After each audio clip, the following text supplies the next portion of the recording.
महाराष्ट्र के गृह मंत्री अनिल देशमुख के खिलाफ सीबीआई जांच की मांग कर रहे आईपीएस परमबीर सिंह से सुप्रीम कोर्ट ने ये क्यों कहा कि मामला गंभीर है लेकिन सुनवाई हम नहीं करेंगे। कायदा कानून के इस वीडियो में बात इसी की। मुंबई के पूर्व पुलिस कमिश्नर परमबीर सिंह ने राज्य के गृह मंत्री अनिल देशमुख पर अवैध उगाही का सनसनीखेज आरोप लगाया है और इन्हीं आरोपों की जांच की मांग लिए वो सुप्रीम कोर्ट पहुंचे थे। उनका कहना था कि सुप्रीम कोर्ट जांच सीबीआई को सौंप दे क्योंकि देशमुख अभी भी गृह मंत्री हैं और अगर राज्य सरकार को जांच का जिम्मा दिया गया तो जांच प्रभावित हो जाएगी।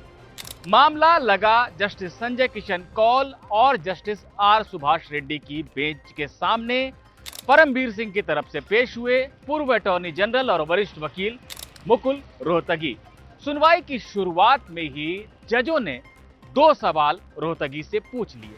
पहला सवाल ये कि अगर आप अनिल देशमुख के खिलाफ जांच की मांग कर रहे हैं तो आपने देशमुख को पार्टी क्यों नहीं बनाया है अपनी याचिका में। और दूसरा सवाल ये कि आप ये मांग लेकर सीधे सुप्रीम कोर्ट क्यों आ गए, आपने हाईकोर्ट का दरवाजा क्यों नहीं खटखटाया। रोहतगी ने पहले सवाल का जवाब देते हुए कहा कि वो आधे घंटे के भीतर एक नया आवेदन दाखिल कर देंगे जिसमें देशमुख को भी पक्ष बनाया जाएगा, इस वजह से सुप्रीम कोर्ट सुनवाई को न रोके।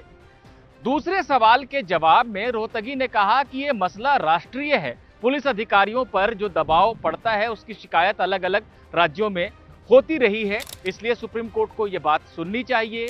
एंटीला विस्फोटक कांड की जांच एनआईए कर रहा है और ये मामला भी कहीं ना कहीं उससे जुड़ता है, इसलिए भी राज्य सरकार को जांच का जिम्मा नहीं दिया जा सकता है। लेकिन जज रोहतगी की दलीलों से आश्वस्त नहीं हुए। जस्टिस संजय किशन कौल जो कि बेंच की अध्यक्षता कर रहे थे, उन्होंने कहा आप कोई भी दलील दीजिए लेकिन हमारा मानना यही है कि ये मामला सीधे सुप्रीम कोर्ट में आने का नहीं था।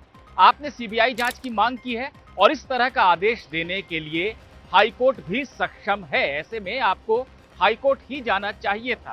बॉम्बे हाईकोर्ट में इसी मसले पर याचिका दाखिल कर चुकी वकील जयश्री लक्ष्मण राव पाटिल की तरफ से पेश हुए दूसरे वकील गुणरतन सदावर्ते ने सुप्रीम कोर्ट को यह जानकारी दी कि इसी तरह की याचिका उन्होंने हाईकोर्ट में कर रखी है और हाईकोर्ट इस पर आगे सुनवाई करने वाला है, इसलिए परमबीर सिंह की याचिका को भी हाईकोर्ट ही भेजा जाना चाहिए।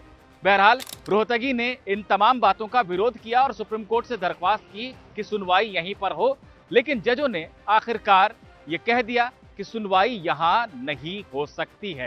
जस्टिस कौल ने दोनों जजों की तरफ से आदेश लिखवाते हुए कहा कि हमने याचिकाकर्ता से दो सवाल पूछे। पहला ये कि अनिल देशमुख को पक्ष क्यों नहीं बनाया, जिसके जवाब में उन्होंने कहा कि हम नया आवेदन दाखिल कर देंगे, और दूसरा ये कि आप हाईकोर्ट क्यों नहीं गए। हाईकोर्ट जाने को लेकर याचिकाकर्ता का जो जवाब है उससे हम संतुष्ट नहीं हैं। हमारा ऐसा मानना है कि सुनवाई वहीं होनी चाहिए, इसलिए हम याचिकाकर्ता को अनुमति देते हैं कि वो अपनी याचिका को वापस ले ले। हम इस बात से सहमत हैं कि याचिका में जो बातें कही गई हैं वो गंभीर हैं, इसलिए हाईकोर्ट में इस पर सुनवाई होनी चाहिए। याचिकाकर्ता ये मांग कर रहे हैं कि हम हाईकोर्ट को निर्देश दें कि सुनवाई कल ही हो, लेकिन हम ऐसा कोई निर्देश नहीं दे रहे हैं। याचिकाकर्ता इसके बारे में हाईकोर्ट से ही दरख्वास्त करे। इनका आवेदन दाखिल होने के बाद हाईकोर्ट ये तय करे कि सुनवाई कब की जाएगी। तो साफ तौर पर सुप्रीम कोर्ट ने परमबीर सिंह की याचिका को सुनने से मना कर दिया है और ये कहा है कि वो बॉम्बे हाईकोर्ट का दरवाजा खटखटाएं।